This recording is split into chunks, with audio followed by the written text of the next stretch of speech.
Hi, I'm Gil Vargas. Many years ago, when my children were young, we were preparing for one of our annual trips to camp and fish in the Sierras. I was careless and cut my hand. I treated the wound quickly, caught a ride from one of the neighbors up to the Huntington Memorial Emergency Room where I received a number of stitches. I'm happy to say, though we left late, the remainder of the trip went without incident and everybody had a good time. I've been involved in scouting, sports, and other outdoor activities my entire life. And I'll share that be prepared, while the Boy Scout motto has proven to be great advice for the remainder of my life. The National Safety Council reports on data throughout the United States. And in their report, Top 10 Preventable Injuries, they indicate that 86% of all preventable deaths are the result of poisoning, vehicular accidents, or falls.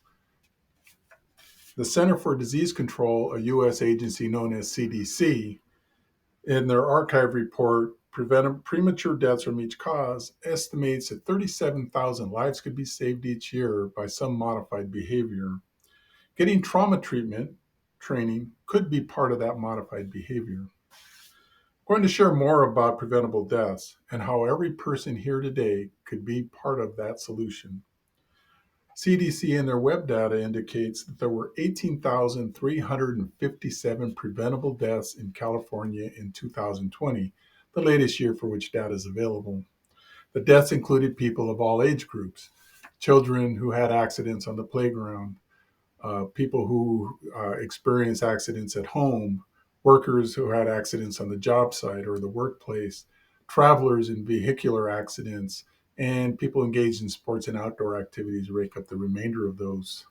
Now we've talked about who gets injured and how. I want to share with you why people are dying from those injuries.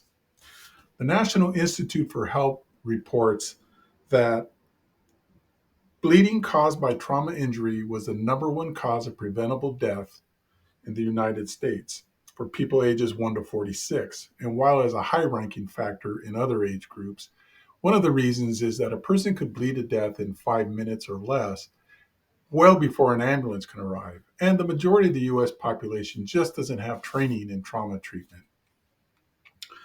The information page from the Stop the Bleed organization indicates that they've trained 2.6 million people worldwide since they started training in 2013. That's less than 1% of the US population, but of course, these people are spread throughout the world, so that percentage is even smaller. I've shared that untreated bleeding is the most common cause of preventable death and injury accident victims. And I want to discuss with you how you can help prevent unnecessary deaths. I know 4 organizations that offer life saving training. The Stop the Bleed organization has a website.